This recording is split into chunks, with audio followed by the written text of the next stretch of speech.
afternoon, everyone, or good morning. I am really happy to be with you all. I'm sorry I'm not with you in person. The autumn time in South Korea is, of course, the best time to visit. The autumn colour's fantastic. The fruit is wonderful and the temperatures are just right. And I'm very sorry not to be saying hello and meeting so many old friends. I've been visiting South Korea since the 1990s, and I have so many good friends out there. So next time. I'm very grateful for the invitation because this allows me to talk about several topics that are dear to my heart. And as you know, I will talk relentlessly about the value of botanic gardens. But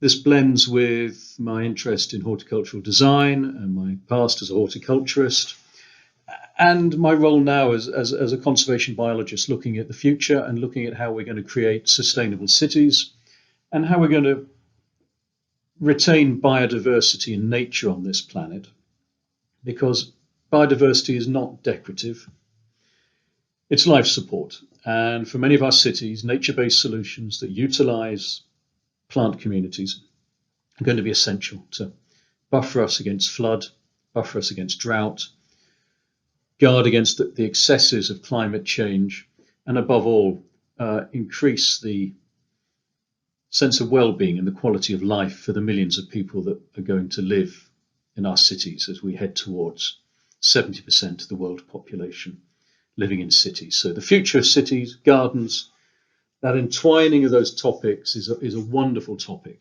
and I'm very grateful to be given the opportunity and join a list of extraordinary speakers to explore these issues. So firstly, thank you so much for the invitation. I'm delighted, and looking at the list of sponsors, there's a message there, and it's a message I'll revisit, and that's about collaboration. And I'm delighted this is a garden show. We've got the Forest Service, we've got the National Arboretum and the Seoul Metropolitan Government coming together to talk about the garden as part of the urban infrastructure and as part of the metabolism of a city. And I think we do need to look at gardens as part of the metabolism of a city. They give it life. And a lot of what I'll be talking about today is bringing life back to urban areas where the green is sterile, where the green doesn't hum or buzz, and looking at how we can make it live again. I'm speaking to you from the David Attenborough building in Cambridge in the United Kingdom, and we're a collaborative entity. Within this building, the David Attenborough building, we have 10 world-class conservation organisations, all housed here with the University of Cambridge. And the reason we're doing this is to break down the barriers in communication and to create a centre of innovation to tackle big conservation issues. And it's that spirit that I want to bring to this conversation. We're in a tricky place, and we've got collectively really great experts. What we don't do is mix them up and get the landscape architects, the conservation biologists, the horticulturists, the city planners, the poets, wrap them up, shake them up, and start working with them to design the future. And that's something we do here at the Attenborough building. And it's extraordinary what happens.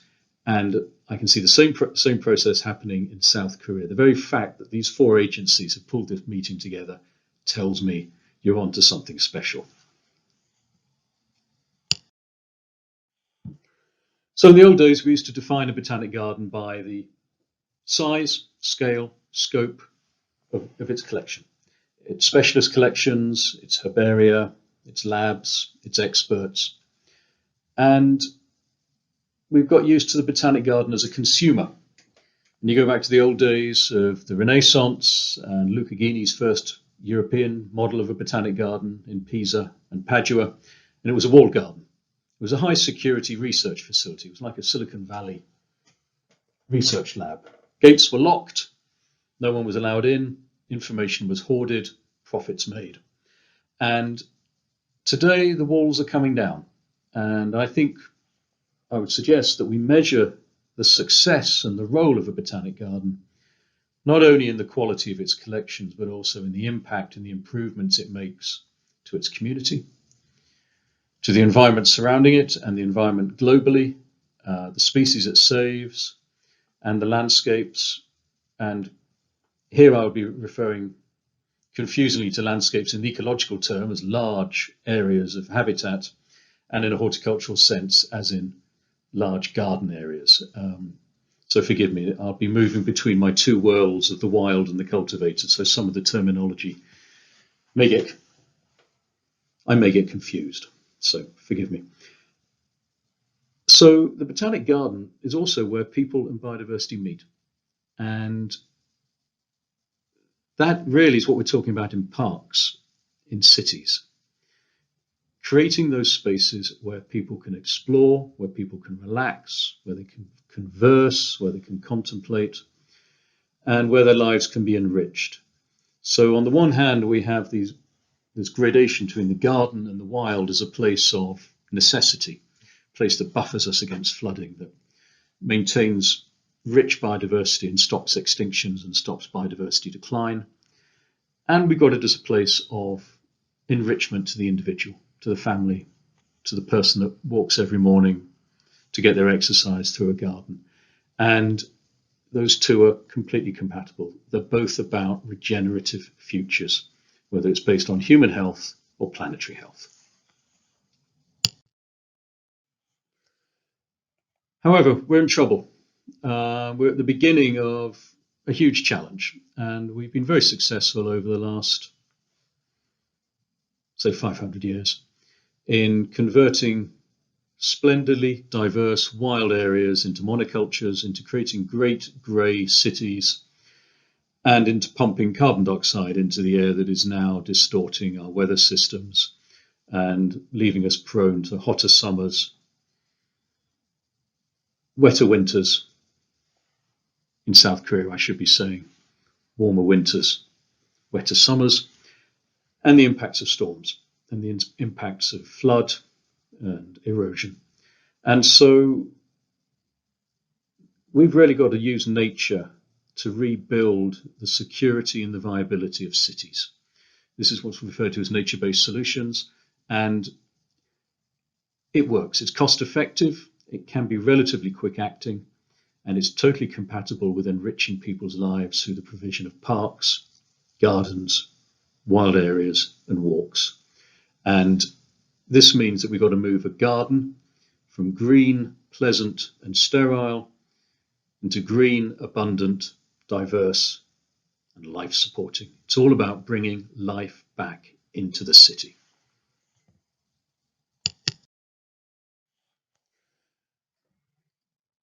The garden at the top is sterile. Manicured, nitrogen-enriched, grass, lots of easily cleaned, hard, non-absorbent, highly reflective, hard surfaces. It's dead. Yes, you have to have those for sports, frisbees, kicking a football around with the kids. But let's not that style dominate our cities. I think the default question when you look at a lawn is, do you need that? Do I need that expensive, sterile stretch of mown grass, or can I convert it into something wilder, full of life? And yes, there'll be places where we need them, but let's bring life back into these urban areas. And as we'll see later, in South Korea, you already are. So let's reject sterility, promote and embrace diversity, importantly, measure the impacts. We need to work out the best ways of improving these techniques and improving the delivery of nature-based solutions and improving biodiversity in nature and cities. So this is where the botanic gardens and the universities will play a crucial role in taking the experience from around the world and honing it for application in the particular climate, soils, culture of places like South Korea. So that top garden, erase that from your memory and focus on the bottom two examples. These are exuberant gardens full of life that reflect their locality and their ecology.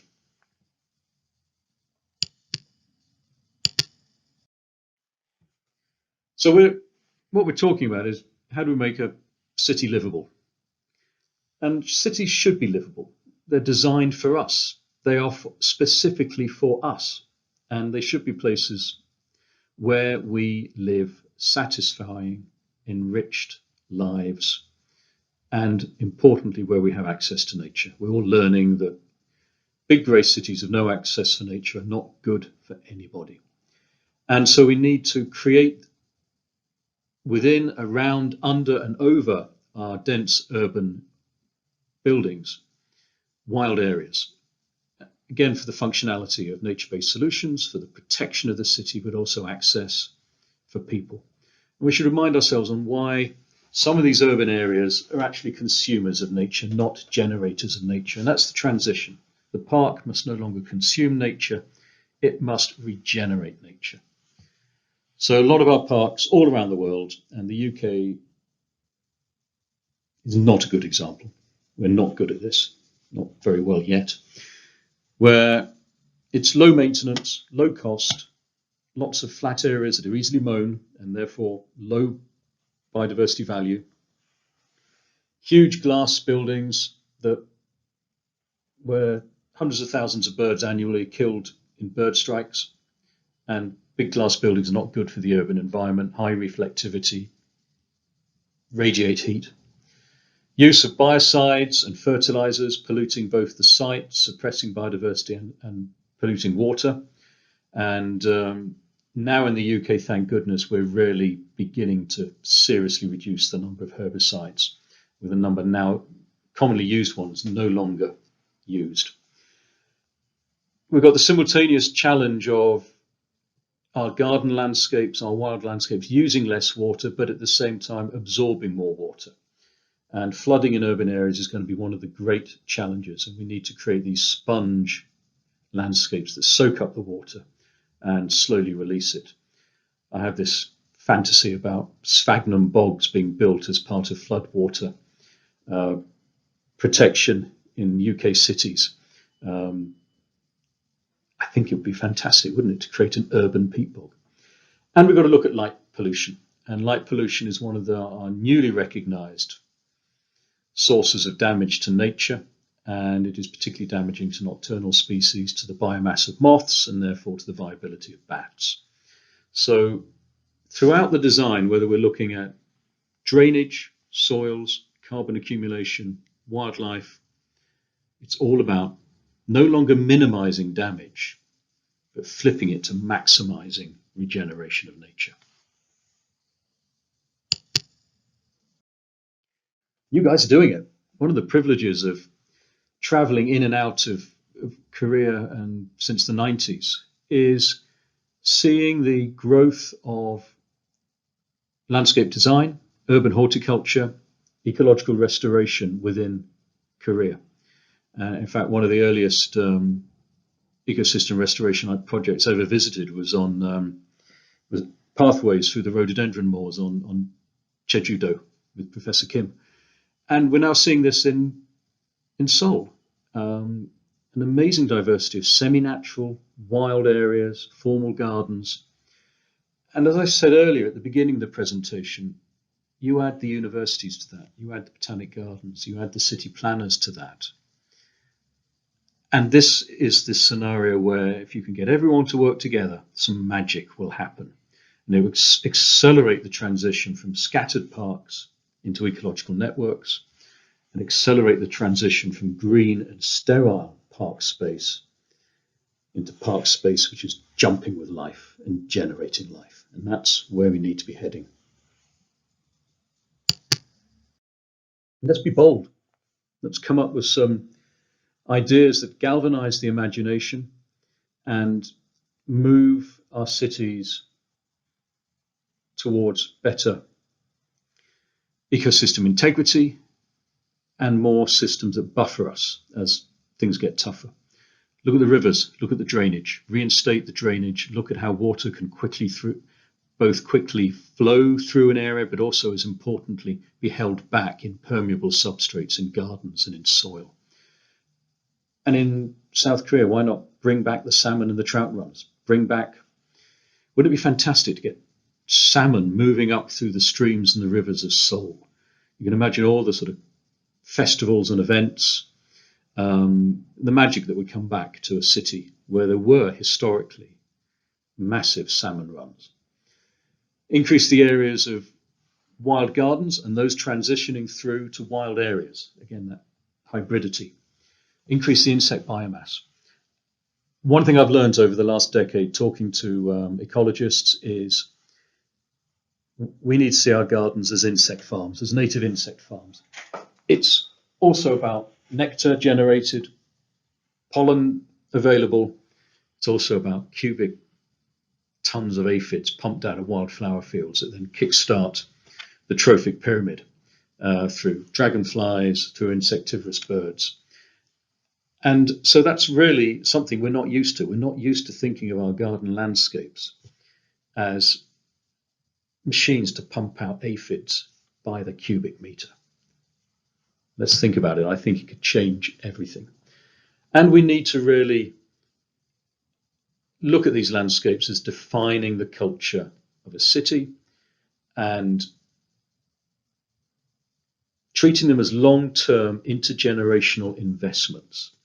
These are not 5-year plantings to be ripped up. These are not ephemeral landscapes. We have to be thinking about these landscapes as our gift to the next 100, 150 years. It's an intergenerational challenge.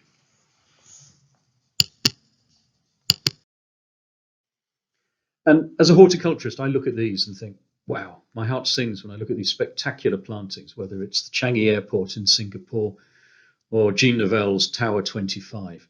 Yet I worry that whilst they're gorgeous and spectacular, they're sterile and they're short-lived. And I'd love to see Tower 25 in 5, 10, 15 years to see whether it has grown as a habitat, as an ecosystem. Has it matured, or will it get ripped out on a regular basis and new plants put in, and so it never matures and generates its own life? So I love these showcase gardens, but if we could have these showcase gardens with the ability to create life, then we're on a winner. We mustn't be modest in what we do. We shouldn't be embarrassed about what we're doing, and we should be doing it with a confidence and with a boldness of step. And as a friend of mine once put it, do it while playing the trumpet. It's an exercise of great satisfaction and joy to rewild a city, and we should do it with confidence. And I think this is one of the most optimistic, totally wacky, wonderful projects I've seen in several years. This is from the Terraform studio in New York, a design studio. And this is their building, an office, fully functioning commercial office building, but is designed to be a reserve for the migrating monarch butterfly. And so they're talking about multi-species clients. What are the species that would be co-occupying this building with us? And I love the idea of creating cityscapes with multi-species clients, whether it be salmon, butterflies, cranes, peregrine falcons, wild swathes of native perennials. It's all about our new multi-species cities, which I think would be tremendously exciting. But the really wonderful thing is you guys are doing it. I remember when this was all paved over. That makes me sound very old, doesn't it? And I've been having walks along this stretch of river with my Korean friends and colleagues for several years, and it's an absolute delight. And on warm summer evenings, it's full of happy families. And what I love about it is the stepping stones. It's not a sacred landscape. It's a landscape designed to be enjoyed, to be relished, and to bring life back. And it is bringing life back. I mean, that's, fish species have grown from 4 to 25, amphibians from 4 to 8, aquatic invertebrates from 5 to 53. And we'll see more species moving in as this matures. And can you imagine a whole network of these nesting and twining through the city of Seoul? We've talked about the roof garden that's 2 stories above me. 3 stories beneath me is a river that got filled in and wrapped up and built on about 100 years ago. Still flows through drains. My ambition is to release it and to get it flowing again and to link it with the wild marshlands and the wetlands on the edge of Cambridge. Every day I think about the imprisoned river beneath the floor of this building, and every day I sort of imagine and remember those walks in Seoul by a river that was brought back from the dead. This is Cambridge. This is where I live and work, and my office is tucked there, about half a mile from King's College. In front of the chapel there, you will see a meadow, and this is one of the most sacred spaces of grass in the United Kingdom. This for centuries has been mown by generations of college gardeners, and absolutely to their credit, King's College ploughed it up and sowed it as a wildflower meadow. And the results were spectacular. And because of the courage of King's College, we're now talking about a whole network of wildflower areas that will weave through Cambridge to the benefit of birds and butterflies, and that will bring the countryside into the city, and will form a very small part of the other map the map you've got there, which is the regional pollinator corridors that have been drawn together by bug life to cover England. And we'll play a small part of that by bringing wildlife corridors into Cambridge.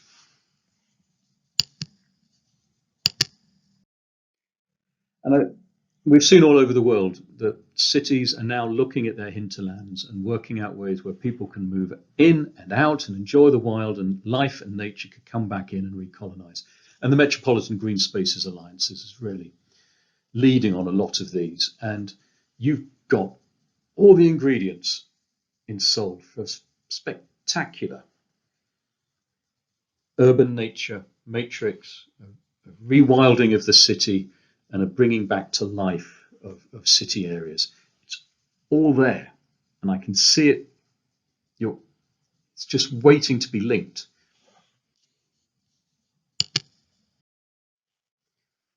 Putting on my horticulturist hat, not all flowers are equal.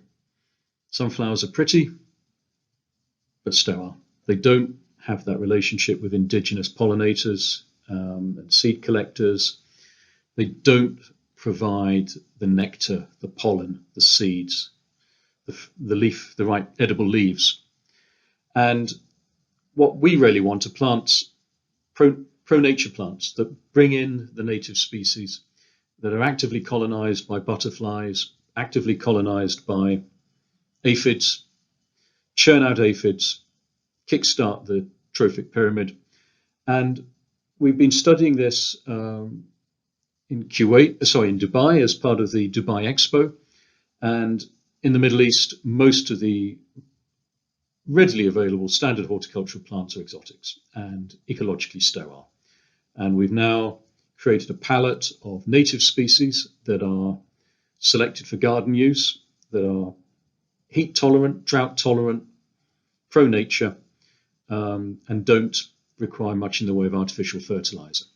And we've been testing these at the Expo in Dubai. So when that opens next year, you'll see our new ecologically friendly wildlife garden for the Arabian Gulf. The biggest challenge to that project has been the sneaky pruner. There seems to be a tendency in certain parts of the world not to let the plants grow in a nice natural shape, but to clip them into little domes. And as soon as we turned our back after planting, the secret pruner was in there, turning native plants into little pom-poms. More about that later. And certain cities and certain regions have identified their identity and magnified their identity through their landscape design and landscape architecture and plant selection. And this is Chicago, and we should congratulate Piet Oudolf for this work. Over the years, Chicago has identified the prairie as its horticultural motif.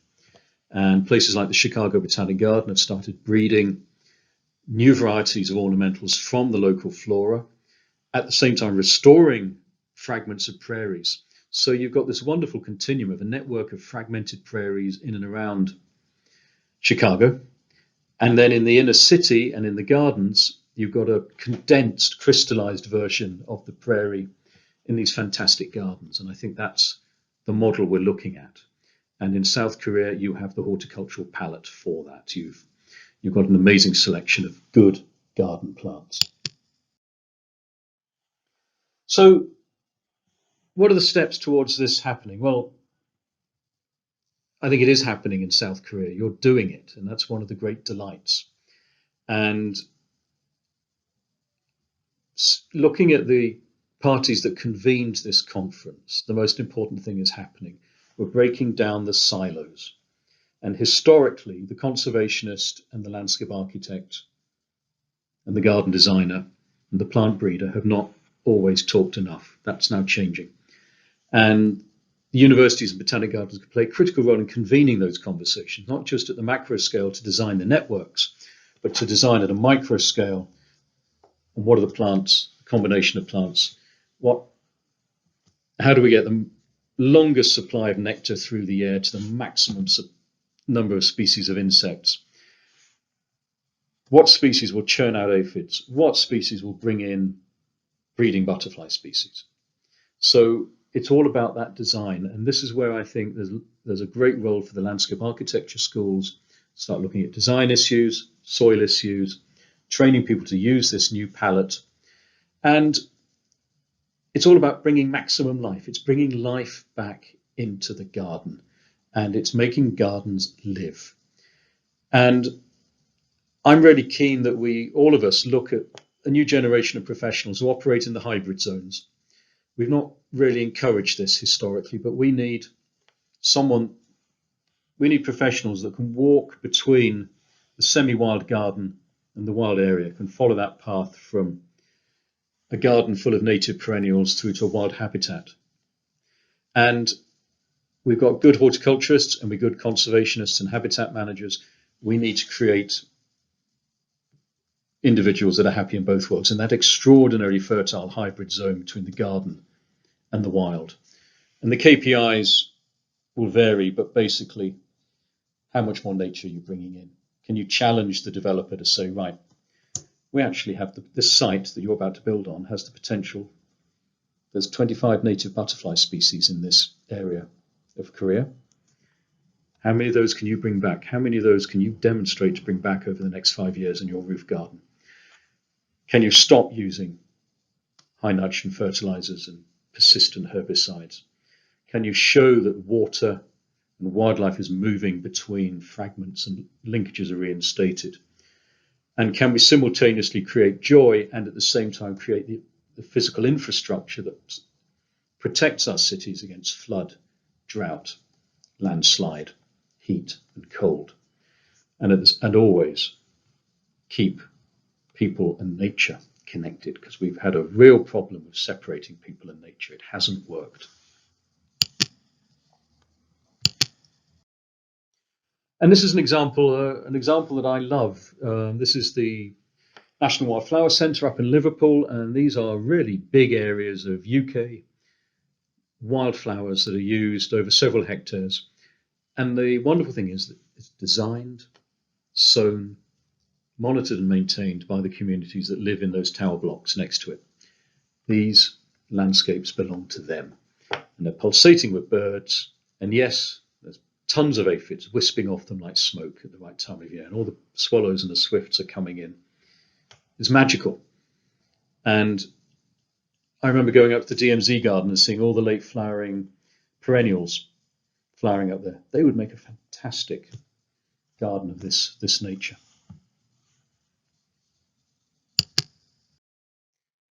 So My conclusions. Botanic gardens and gardens as a whole are part of the regenerative ecology.